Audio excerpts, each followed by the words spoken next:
भाई और बहनों, कल पहले चरण का चुनाव था। आपको परिणाम जानना है? अरे जोर से बोलो, जानना है।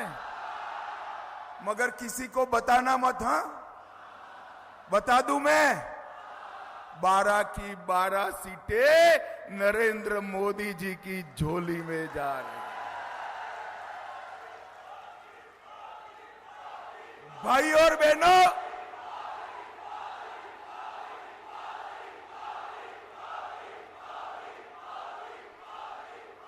भाई और बहनों, राजस्थान क्रिकेट की भाषा में कहूं तो हैट्रिक कर कर तीसरी बार 25 की 25 सीटें नरेंद्र भाई को देने जा रहा है। मैं कल रात को उदयपुर रुका था, प्रदेश के नेताओं के साथ, मुख्यमंत्री जी के साथ स्टॉक टेकिंग ले रहा था।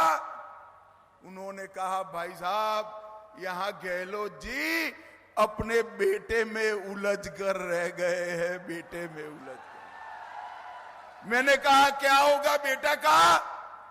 तो कि बेटा भी बड़ा मार्जिन से हार रहा है, 25 की 25 सीटें भाजपा की झोली में। भाई और बहनों, ये चुनाव स्पष्ट रूप से 2 खेमों में बटा हुआ। एक और 12 लाख करोड़ के घपले, घोटाले, भ्रष्टाचार करने वाली कांग्रेस पार्टी है, और दूसरी ओर 23 साल तक मुख्यमंत्री प्रधानमंत्री रहने के बाद 25 पैसे का जिस पर आरोप नहीं है, ऐसे नरेंद्र मोदी है, नरेंद्र मोदी। एक और ये राहुल बाबा और उनकी बहना हर 3 महीने में विदेश में वैकेशन करते हैं, हर 3 महीने में। प्रियंका जी चालू चुनाव में थाईलैंड छुट्टी मनाकर आई। बोलिए क्यों? यहां गर्मी बहुत है, गर्मी से तकलीफ होती है। एक और हर 3 महीने में विदेश में वैकेशन करने वाले राहुल बाबा है, और दूसरी ओर 23 साल से दीपावली की भी छुट्टी न लेने वाला नरेंद्र मोदी है। 23 साल से नरेंद्र मोदी जी ने एक भी छुट्टी नहीं ली। एक और सोनिया जी का एजेंडा है, मेरे बेटे को प्रधानमंत्री बनाओ, और दूसरी ओर मोदी जी का एजेंडा है, मेरे भारत को महान भारत बनाओ। एक और चांदी की चम्मच मुंह में लेकर पैदा हुए राहुल बाबा है, तो दूसरी ओर गरीब के घर में चाय बेचने वाले के घर में पैदा हुआ नरेंद्र मोदी। एक और गरीबी हटाओ के खोखले नारे देने वाले लोग हैं, और दूसरी ओर 80 करोड़ गरीबों का कल्याण करने वाला नरेंद्र मोदी है। ये दोनों के बीच में पसंदगी करनी है। भीलवाड़ा वालों, बताओ आपकी पसंद क्या है? भाई,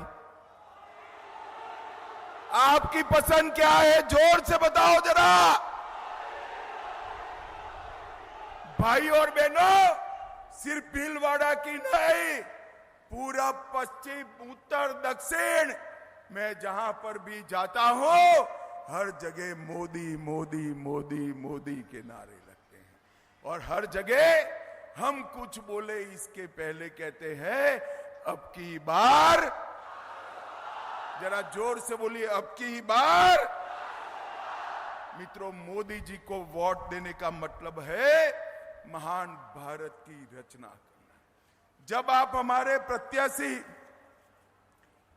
प्रत्याशी को वोट देंगे, दामोदर अग्रवाल जी, दामोदर जी खड़े हो जाइए। जब आप दामोदर जी को वोट देंगे, इनके सामने कमल निशान पर वोट दोगे, तो समझ कर लेना आपका एक दिया हुआ दामोदर जी को हर वोट नरेंद्र मोदी को प्रधानमंत्री बनाने वाला। भाई और बहनों, ये 10 साल के अंदर मोदी जी ने जितने भी वादे किए, ये सारे वादे पूरा करने का काम नरेंद्र मोदी जी ने किया। मुझे बताइए भाई, ये कश्मीर जो है हमारा है या नहीं? अरे जोर से बोलो भाई, है या नहीं? अब एक खड़गे जी कह रहे हैं राजस्थान वालों का कश्मीर से क्या लेन देन। अरे खड़गे साहब, आपको मालूम नहीं है, राजस्थान से इतने लोग सेना में गए हैं और मेरे कश्मीर के लिए राजस्थान की माताओं ने अपने बेटे बलिदान किए हैं, बेटे बलिदान। मुझे बताओ भाइयों बहनों, ये धारा 370 हटानी चाहिए या नहीं हटानी चाहिए? जोर से बोलो, हटानी चाहिए या नहीं हटानी चाहिए? ये कांग्रेस पार्टी अपने अनौरस बच्चे की तरह 70 साल तक धारा 370 को संभाल कर बैठी थी।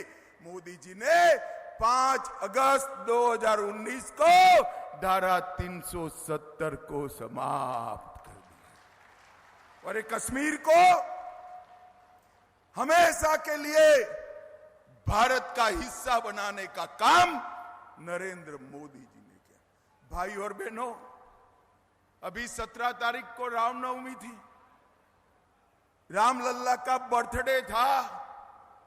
इस बार बड़ी घटना हुई, 500 साल के बाद रामलल्ला ने अपना बर्थडे अपने भव्य मंदिर में बनाने का काम किया। भाइयों,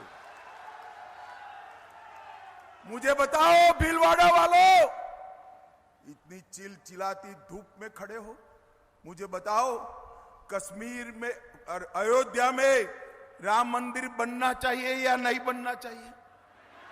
माताएं भी बताए, बनना चाहिए या नहीं बनना चाहिए? एक कांग्रेस पार्टी राम मंदिर के मुद्दे को लटकाती रही, अटकाती रही, भटकाती रही। आपने मोदी जी को दूसरी बार प्रधानमंत्री बनाया, 5 ही साल में कोर्ट का फैसला भी आया, भूमि पूजन भी हो गया और प्राण प्रतिष्ठा होकर जय श्री राम हो गया। भाई और बहनों, प्राण प्रतिष्ठा के वक्त ट्रस्ट ने कांग्रेस के नेताओं को निमंत्रण भेजा, अपनी वोट बैंक की लालच से एक कांग्रेसी रामलल्ला के दर्शन करने भी नहीं गए। जो लोग वोट बैंक की लालच से रामलल्ला के दर्शन नहीं करते हैं, उसको देश की जनता कभी माफ नहीं करेगी। भाइयों, कभी माफ। भाइयों और बहनों, ये सोनिया मनमोहन की सरकार 10 साल चली। 10 साल में हर रोज पाकिस्तान से आलिया, मालिया, जमालिया घुस जाते थे और बम धमाके करते थे या नहीं करते थे? बताओ। अरे जोर से बोलो, करते थे या नहीं करते थे? आपने मोदी जी की सरकार बनाई, फिर से आतंकवादियों ने उरी और पुलवामा में हमला किया। उनको लगा कुछ नहीं होगा, मगर वो भूल गए एक कांग्रेस की सरकार नहीं है, भाजपा सरकार है और नरेंद्र मोदी प्रधानमंत्री है। माताओं, भाइयों, बहनों, 10 ही दिन में सर्जिकल स्ट्राइक और एयर स्ट्राइक कर पाकिस्तान के घर में घुसकर आतंकवाद का सफाया करने का काम नरेंद्र मोदी जी ने किया। भाई और बहनों, कश्मीर में शांति, नॉर्थ ईस्ट में शांति, नक्सलवाद समाप्ति के कगार पर मोदी जी ने देश को सुरक्षित करने का काम किया है और साथ में देश को समृद्ध करने का भी काम। हम 11 नंबर की अर्थव्यवस्था थे। कितने नंबर की थे? 10 साल में मोदी जी ने भारत को 11वें नंबर से 5वें नंबर पर लाने का काम नरेंद्र मोदी। अरे क्या ताली बजा रहे हो भीलवाड़ा वालों? मैं एक मोदी गारंटी कहने आया हूं, तीसरी बार प्रधानमंत्री बना दो, भारत संसार का तीसरे नंबर का अर्थतंत्र बन जाएगा। चंद्रमा को सालों से माए अपने बेटे को कहती थी, चंदा मामा दूर से रोटी पूरी खिलाए प्यार से। भाइयों बहनों, चंद्रमा बहुत दूर था। दुनिया का कोई देश चंद्रमा के दक्षिण ध्रुव पर नहीं पहुंचा था। मोदी जी ने भारत के यान को चंद्रमा के दक्षिण ध्रुव पर उतारने का काम किया। और माताओं बहनों के सम्मान में जहां हमारा यान उतरा, तिरंगा फहरा, वो स्पॉट को शिव शक्ति स्पॉट का नाम देकर शक्ति की सम्मान करने का काम नरेंद्र मोदी